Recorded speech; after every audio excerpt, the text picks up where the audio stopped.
Hello guys, good evening ಎಲ್ರಿಗೂ. Welcome to my mini vlog. So ಇವತ್ತು ನಮ್ಮ ಮನೇಲಿ ನಮ್ಮ ಅಪ್ಪಾಜಿ ಬಂದುಬಿಟ್ಟು ಎಗ್ಸ್ ತೊಗೊಬಂದಿದ್ರು. ಸೊ ಎಗ್ ಪಲ್ಯ ಮಾಡೋಣ ಅಂತ ಹೇಳ್ಬಿಟ್ಟು ಬರಬೇಕಾದ್ರೇ 4 ಎಗ್ಸ್ ಅದು ಸ್ವಲ್ಪ ಬೀಟ್ ಆಗಿತ್ತು, ಲೈಕ್ ಹೊಡೆದೋಗಿತ್ತು.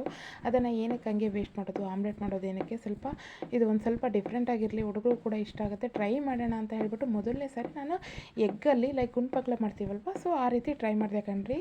ಲೈಕ್ ತುಂಬಾ ಚೆನ್ನಾಗಿ ಬಂತು. ಇದಕ್ಕೇನಿಲ್ಲ, ಹಸಿಮೆಣಸಿಕಾಯಿ, ಕೊತ್ತಂಬರಿ ಮತ್ತು ಒಂದು ಅಥವಾ 2 ಆನಿಯನ್ಸ್ ಚಿಕ್ಕದಾಗಿ ಕಟ್ ಮಾಡಿಕೊಂಡು ಎಲ್ಲದನ್ನು ಮಿಕ್ಸ್ ಮಾಡಿಕೊಂಡೆ. ಇದು ಗುಂಡ್ಪಂಗ್ಲ ಮಾಡ್ತೀವಲ್ವ, ಪೊಡ್ಡು ಅಂತ ಹೇಳ್ತೀವಲ್ಲ, ಪೊಡ್ಡುಗೆ ಹಂಚನ್ನು ಇಟ್ಬಿಟ್ಟು ಇದ್ರಾಗ ಸ್ವಲ್ಪ ಆಯಿಲ್ ಹಾಕ್ಬಿಟ್ಟು ಕಲಿಸ್ಕೊಂಡಿರೋದನ್ನು ಸ್ವಲ್ಪನೇ ಹಾಕ್ಬಿಟ್ಟು ಲೋ ಫ್ಲೇಮಲ್ಲಿ 2 ಕಡೆ ತಿರುಗಿಸಿದ್ವಿ ಕಣ್ರಿ. ತಿರುಗಿಸಿದ್ಮೇಲೆ ಲೈಕ್ ಇದನ್ನು ಕಡೆಗೆ ತಕ್ಕೊಂಡ್ಮೇಲೆ ಬೆಂದ ಮೇಲೆ ಒಂದು ರೇಂಜಲ್ಲಿತ್ತು ಟೇಸ್ಟು. ನಿಜವಾಗ್ಲೂ ಇದಕ್ಕೆ ಸೈಡ್ಗೂ ಕೂಡ ಏನೋ ಇಡೋ ಅವಶ್ಯಕತೆನೇ ಇಲ್ಲ.